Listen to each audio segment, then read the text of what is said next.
IGN did it again. This time they baited the Invincible fan base with the scoring of 4 for its finale. I think finale was one of the coolest episodes of the whole season. Of course, it's the finale, and we kind of saw how Wiltermites fight, right?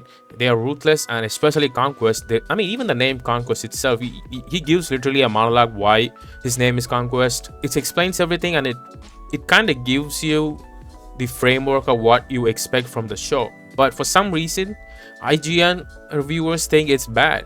And I mean, take a look at this. Mark wailing on Conquest is therefore purely physical act with no emotional behind it is such a rage bait.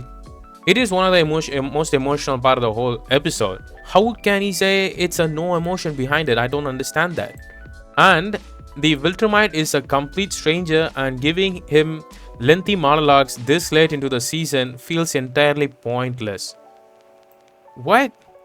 He can't just show up and start punching around Mark and make it feel like, okay, now I understand. Okay, this is Conquest. That's what he does.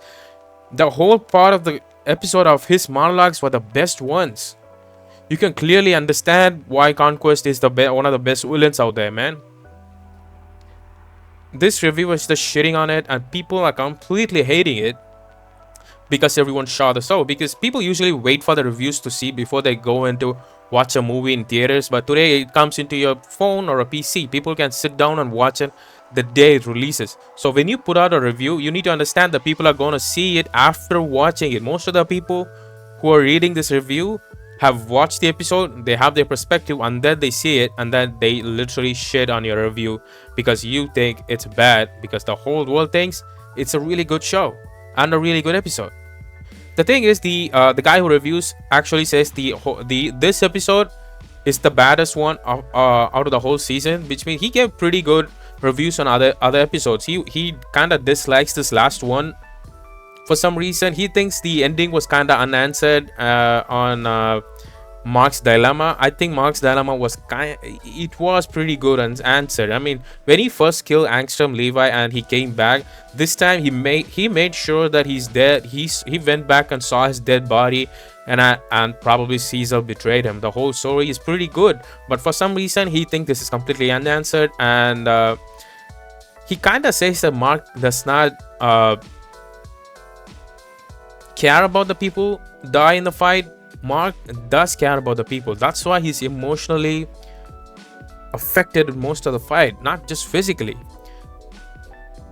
And for some reason, the reviewer doesn't see that.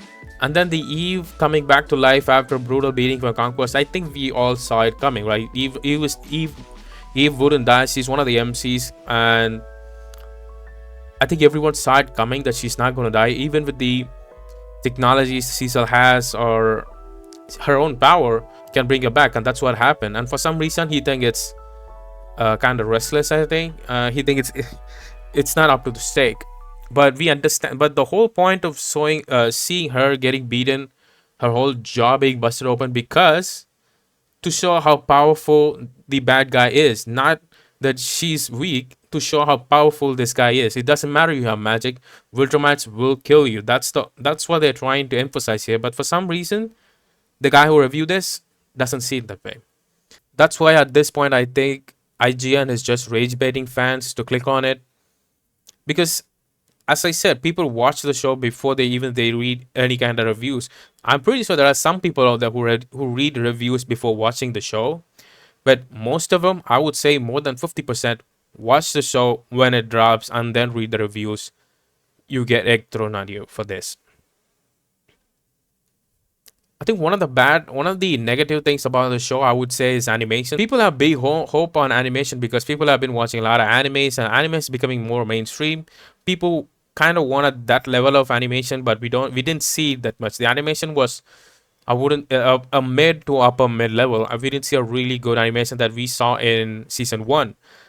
I would say it's because of the high paid actors they got this season. As more episode goes by and more season coming in, I hope they improve their animation and we can see and we can enjoy the show more.